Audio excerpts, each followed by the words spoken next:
Halo semuanya, apa kabar? Kali ini, mari kita sama-sama belajar latar belakang singkat tentang Gosho atau surat dari Nichiren Daishonin yang berjudul Dua Jenis Kepercayaan.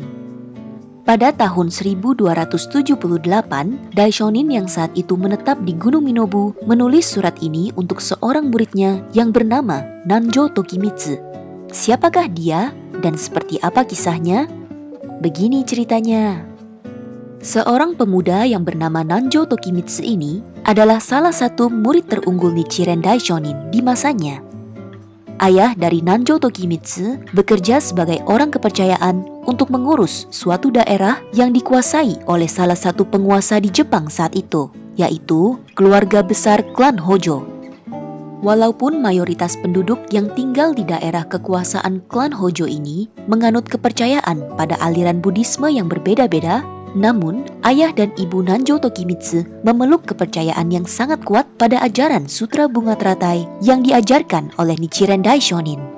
Saat Nanjo Tokimitsu baru berusia 7 tahun, ayahnya meninggal dunia. Dan saat ia masih remaja, abangnya juga meninggal dunia.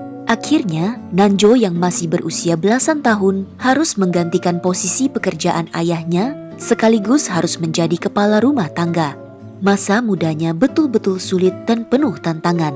Tetapi, mengikuti semangat dari orang tuanya, dia tidak pernah melepaskan kepercayaannya yang tulus sebagai murid Nichiren Daishonin.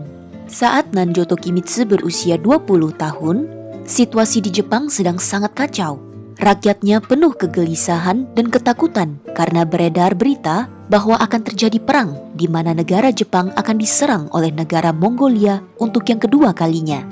Selain itu, karena terjadinya musim kemarau yang berkepanjangan, rakyatnya harus menderita akibat wabah penyakit dan bencana kelaparan. Ditambah lagi, banyak oknum dari aliran Buddhisme lain sangat tidak suka dengan Nichiren Daishonin yang menyebarkan ajaran Sutra Bunga Teratai. Sehingga, para murid Daishonin pun mulai dianiaya dengan kejam.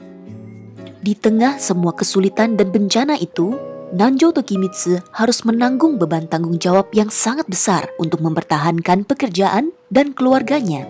Tetapi, sejarah membuktikan bahwa dia telah sangat berupaya untuk melindungi teman-teman seperjuangannya yang sama-sama menganut ajaran Sutra Bunga Teratai.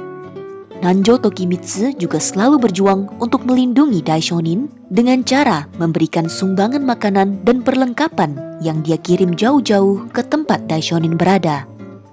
Melalui surat ini, Daishonin mengutarakan rasa terima kasih yang mendalam atas semua upaya Nanjo Tokimitsu. Beliau juga memuji kepercayaan Nanjo yang begitu kuat walaupun diserang oleh badai rintangan yang bertubi-tubi. Daishonin kemudian mengajarkannya tentang dua jenis sikap kepercayaan terhadap Buddhisme ini. Yang pertama adalah sikap kepercayaan yang seperti api, dan yang kedua adalah seperti air jernih yang mengalir terus tanpa henti. Di dalam surat Daishonin yang berjudul Dua Jenis Kepercayaan ini, mengandung banyak sekali ajaran yang sangat penting untuk kita pelajari bersama. Antara lain tentang kekuatan hati kepercayaan dan pelaksanaan nyata yang bisa kita lakukan sebagai seorang Buddhis yang baik, agar kita bisa memiliki semangat yang pantang mundur di tengah kesulitan. Lalu, tentang pentingnya semangat hati guru dan murid, tentang rasa bersyukur, termasuk pentingnya memiliki jodoh atau mitra baik yang dapat membantu kita agar kita bisa selalu berada di jalan Buddhisme yang benar. Lalu bagaimana kaitannya dengan kehidupan kita saat ini? Tentu saja kita semua harus belajar mencontoh semangat dari Nanjo Tokimitsu yang memiliki kepercayaan terhadap Buddhisme ini yang seperti air. Tetapi bagaimana caranya jika setiap hari kita harus terus berhadapan dengan berbagai masalah yang dapat mengkikis dan melunturkan semangat kita? Apa yang dimaksud dengan kepercayaan yang seperti api dan air ini? Dan apa saja ciri-cirinya? Mari kita sama-sama berdiskusi dengan gembira di pertemuan Ciku kita bulan ini. Terima kasih banyak semuanya.